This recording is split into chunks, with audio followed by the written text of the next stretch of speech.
গাছ লাগান, গাছ লাগান, গাছ লাগান। গ্রাম যত মানুষ আছে তারা তো গাছ বন্ধ রাখো, তারা তো চাও বইসা যারা আছেন ফাইবা ওই গাছ আমার হিসাব করে দিবা যে ফেটো যে বাচ্চা লাইন আছে এই লাইনটার নাম একটা করে গাছ থাকবো। আমি কেন খালি গাছ দিতাম আইছি না, আগে বুঝো না আমি কিতার লেগে আইছি।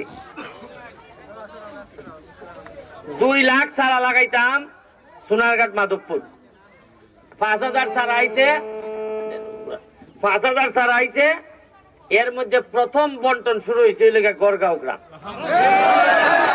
এই গাছটা এটা হইলে গিয়া এখন তো বৃষ্টি পড়ছে অসুবিধা নাই, বিজাই রাখা হয়েছে। এটা বাঙ্গিয়া দেখিন ইটা সোহনি গাতার দিলাইন, এটা বাংবা আগে এই যে তলে শক্তটা বাংবা, বাঙ্গিয়া এটারে কুইলে এরপরে মাটি দিবা, দিয়া এরপরে একলা বাঁশের টুকরা দিয়ে এটারে বালা করে বান্ধা রাখবা। আর নিশ্চয়ই এটার উপরে যেন পুরা রোদ পড়ে না। আর বড় গাছের তলে দিতা, বড় গাছের তলে দিলে এটা আর রোদ পাইতো না। এর লেগে তুই বড় বড় নেতার তলে আর বড় নেতা হয় না। দেখবেন আপনার নেতা বড় হইলে এ বাবা আর কোন নেতা বানাইতে দেয় না, হয় আমার খাই লিব। এর লেগে উড়ো নেতা খাইছে একদাল লাগাইলাই ওই গাছই গাই দিছে যে বড় গাছের তলে দিবাই, এই গাছ আর বড় হইতো না। দেখবা যেখানে রোদ পড়ে, কারণ একটা গাছ কিন্তু অনেক বড় সম্পদ, কাটার পাইতেছেন না। আর আমার ইচ্ছা হইলো যে আমের এমন আম হইতো আর এমন মিষ্টি আম হইতো সোনারঘাট গড়গাঁও ইত্যাদি মানছে একলা পুরি বিয়া নিবার লেগে ভাগলি জিতি সারা বাংলাদেশে হয়তো যে বাবার এইখানে গেলে ফোটা আম খাই এইটার মুখে হয়তো বুঝছেন নি। এইটাই লেগে খুললিয়া দিবা, এরপরে সবসময় পানি দেওয়া তখন আর একজনে রুয়েল খবরটা প্রচার করে দিবা যে ভালো করে আমের যত্ন কিভাবে, ওই যে মসজিদে যেভাবে তোমরা করছো এইভাবে যেন এইখানে নেই। আমি দেখে যাইমো, ঠিক আছে আপনার লেগে কই এটা দেখুন। এই প্রথম সোনারঘাট মাধবপুর সব মিলাই হইল গিয়া 3 সৈয়দের মাধবপুর সোনারঘাট। 3 সৈয়দের মধ্যে আমি একটু উরু সৈয়দ, আর তারা 2 জন যে উপজেলা চেয়ারম্যান তারা আমার চেয়ে বড় সৈয়দ। আশা করি সৈয়দ বংশের যে মানুষ যে কারণে সম্মান করে এই সম্মানটুকু আমরা রাখার চেষ্টা করি। আপনারা সিদ্ধান্ত দিছেন, আপনারা সিদ্ধান্তের প্রতি সম্মান রেখে চেষ্টা করবো এই যে যারা আছেন তারারে লইয়া এমন একটা ইতিহাস তৈরি করে যাইমু। আপনারা যেহেতু সহযোগিতা করছেন, বুঝবা জীবনে একটাই ভোট দিসলা ইগল মার্কাত, আর ইগলের টুকরাই আছে সব 2 নম্বর লোক বিদায় করবে, এটা নিশ্চিত হইল আপনারা।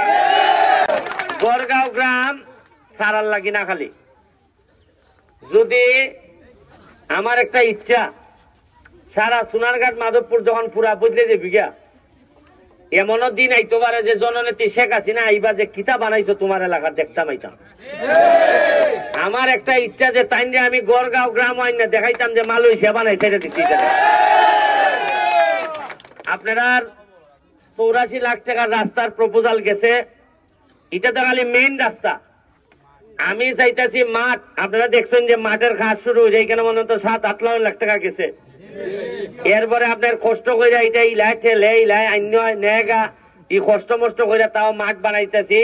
মাঠের পাশে ওয়াশ ব্লক হইব, মাঠের পাশে বইবার লাগিয়া গ্যালারি হইব, এবং এখানে বিকাল বেলা আপনারা মোটামুটি একটা চা পান খাইবার, চা এখানে না দোকানও না, অর্ডার দিবা গ্যালারিত বইয়া আর চা নিয়ে দিয়ে আইব, আর এরপরে খাইবা আর সুয়েমে গোল দিব, সুয়েমে গোল দিব, আর আপনারা দেখবা চা খাইয়া গ্যালারির মধ্যে বইয়া। এটাই শেষ না, সবচেয়ে বেশি ইন্টারনেট বেসড যে ফেসিলিটিস আছে, কম্পিউটার ল্যাপটপ সবচেয়ে বেশি প্রদান করা হইব। আমি কইয়া দিছি যে গড়গাঁও গ্রামে, গড়গাঁও গ্রামের লোক থাকবো গড়গাঁও, আর রুজি করবো আমেরিকান ডলার। এখান থেকে আউটসোর্সিং এর মাধ্যমে কোন যেটা আছে আমাদের ফ্রিল্যান্সিং এর মাধ্যমে গড়গাঁও লোকগুলারে আমি আরো সামনের দিকে নিয়ে যেতাম চাই।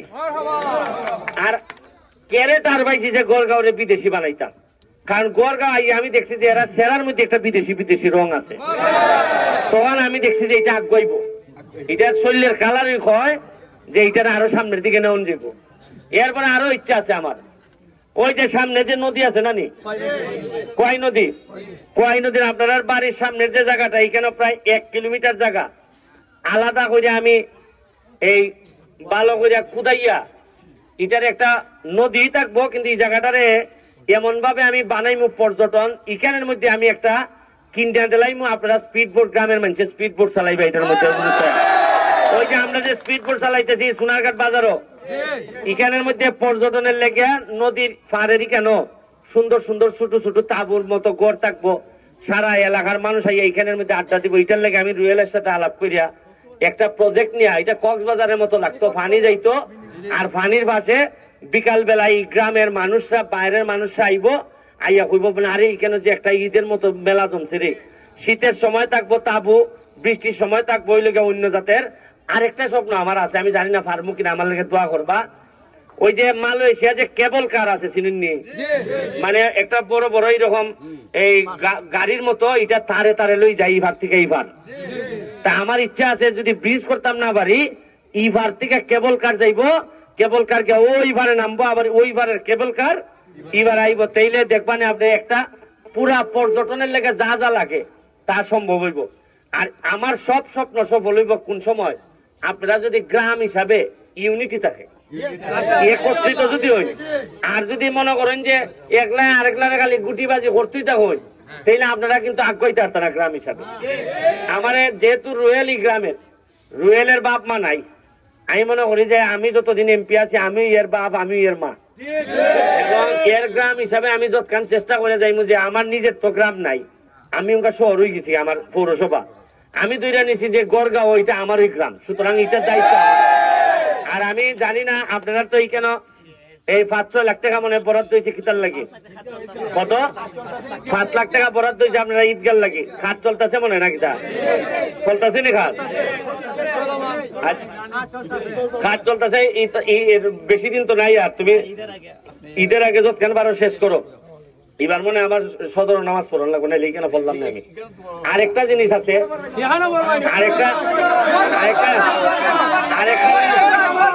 আরেকটা জিনিস করা যায় কিনা আপনারা চিন্তা করে দেখবেন।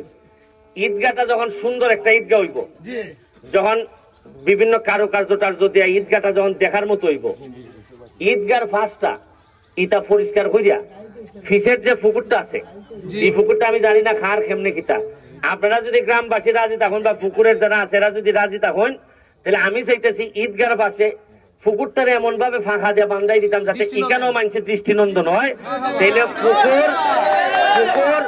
পুকুর এরপরে লেগে আপনার ঈদগাহ, এই দুইটা জিনিস যদি আমি যদি এখান দিয়ে ফাঁকা করিয়া দেই, পুকুরের পারে পারে যতটুকু আছে এটা যদি ফাঁকা করিয়া, এই গাইডওয়াল তো থাকবোই, সাথে ফাঁকা করিয়া দিয়া, এই ওয়াক করিয়া দিয়া, আর যদি সিঁড়ি টিড়ি করিয়া দেই, দিলে পরে ঈদগাহ আর পুকুর আর এই সাইডটা যদি কবরস্থানটা পরিষ্কার করিয়া বাউন্ডারি টাউন্ডারি দিয়ে যদি সুন্দর করা যায়, ওইটাই একটা বিদেশের মতো লাগবে। আমি টাকা দিতে রাজি আছি, বরাদ্দ দিতে রাজি আছি, আপনারা খালি আমারে জানাইবা। গড়গাঁও মনে রাখবেন, এটা আমার ঘর, এটার বাইরে আমি চিন্তা করি না। আপনারা খালি বাকিটা আমার সহযোগিতা করতা, পড়াশোনা করতা, বাচ্চা যারা আছে, মাঠ আছে, ফুটবল খেলতো, নদীর পারে আমি পর্যটন বানাই দিব। আপনারা যত রাস্তাঘাট আছে, খালি মেইন রাস্তা না, আমি কইছি গড়গাঁর গড়ে গড়ে রাস্তা রাখা হইব, মানুষের যাতে একটা মানুষের যেন মাটি ভাড়ার মধ্যে লাগাইবার লেগে ইচ্ছা করে যেন খেত নামে, রাস্তার যেন মাটি খাদা না লাগে, যেন খাদা না লাগে রাস্তাত না। মানুষের শখ করে কইতো আজকাল এই ভাড়াটার মধ্যে একটু মাটি লাগাইতাম রে, ওই ক্ষেতের মধ্যে গিয়ে হাঁটাহাঁটি করতো। এটা আমার ইচ্ছা, বাকিটা আপনারা আমার সহযোগিতা করতাম। আমার মালিক ভাই আছেন, ধন্যবাদ। আমি আপনারা যারা এখানে মেম্বার সাবেক মেম্বার সবাই আছেন, আমার অত্যন্ত কৃতজ্ঞ। আর গাছ লাগাইবার নিয়মটা কই, গাছটা কই, একটা গাছ দাও, দোয়া রইল সহযোগিতা। আরেকটা কথা কইয়া যাই, নয় এইবার এই প্রথম, এই একটা মিনিট, আর একটা মিনিট।